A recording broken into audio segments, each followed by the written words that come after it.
Happy Halloween, my ghouls.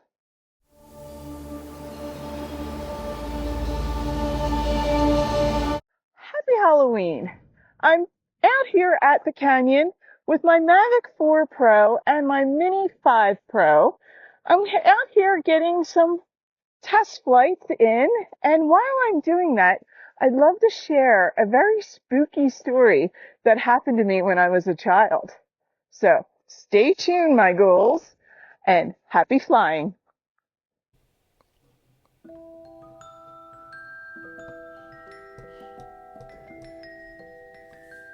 All right, my friends, this is the story, and it's true. It was a Halloween evening, a long time ago. I must have been around 7 or 8 years old, and I had just come home with my candy haul from a fun night of trick-or-treating with my friends in my witch costume. Of course, I was completely wired, a full-blown sugar high, bouncing off the walls while my poor parents tried to convince me it was bedtime. I think it must have been late. I'm thinking even close to midnight when I first heard a cry. Soft at first, then sharper, like a baby crying.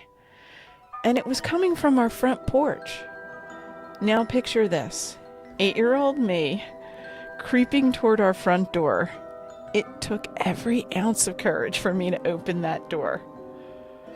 And there, sitting right in the middle of our front porch, facing our door, was a pitch black cat with the most luminous green eyes I have ever seen. They looked like they were glowing.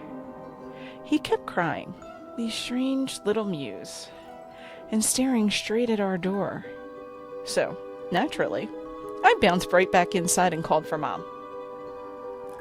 Now, this is where things get a little strange. Mom took one look at that crying cat, opened the door wide, and, without saying a word, let him in. Just like that. We're a dog family. We already belong to an adorable West Highland White Terrier named Tinkerbell. Tinker, for short.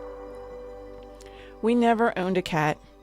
We don't have litter, food, or any supplies you need for cat ownership. But here was Mom, calmly letting this black cat into our house on Halloween night. And Tinker was not amused. In fact, it was hate at first sight. She growled and made it very clear this mysterious visitor was not welcome. And I, being a very good Catholic schoolgirl at the time with a dramatic streak, decided to nickname the cat Satan. We kept him for a few weeks, trying to make it work, but it was clear Tinker wasn't not going to share her kingdom. And eventually, my parents made the decision to rehome the cat with a family friend. And that was that. The cat lived happily ever after, though I never did find out if they kept my rather spirited nickname for the cat.